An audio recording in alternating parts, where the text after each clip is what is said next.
దసరా పండుగకు పాల పిట్టని చూసి అటెంక జమ్మి చెట్టు దగ్గరకు పోయి ఆకుని జేబులో పెట్టుకొని వస్తాం కదా. బోనాల పండుగకేమో బోనాలు చేసి మస్తు సంబరాలు చేసుకుంటాము.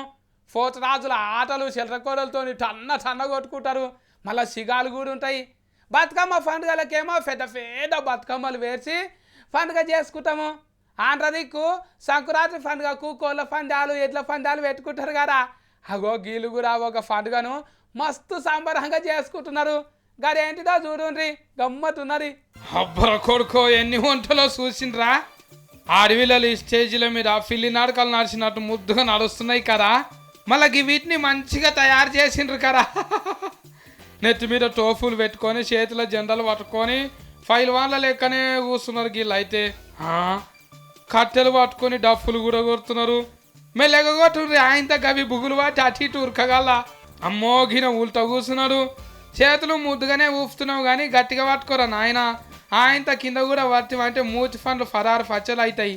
ఒంట మీద కూర్చునుడే తిఫాలనుకుంటే గిమెవలో నిలబడి నెత్తి మీద 3 కుండలు పెట్టుకున్నది. గా రాజస్థాన్ కారా గిట్ల ఒంటెలతో మస్తు సంబురంగా పండుగ చేసిండ్రు.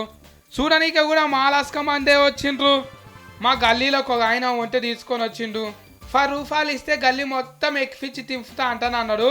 నేను బుగులు పట్టి ఎక్కలే. కానీ వీళ్ళు ఏం బుగులు పట్టకుండా మస్తు ధైర్యం చేసిర్రు కదా. మీరు కూడా కొట్టుండ్రి జరండి సప్పట్లు.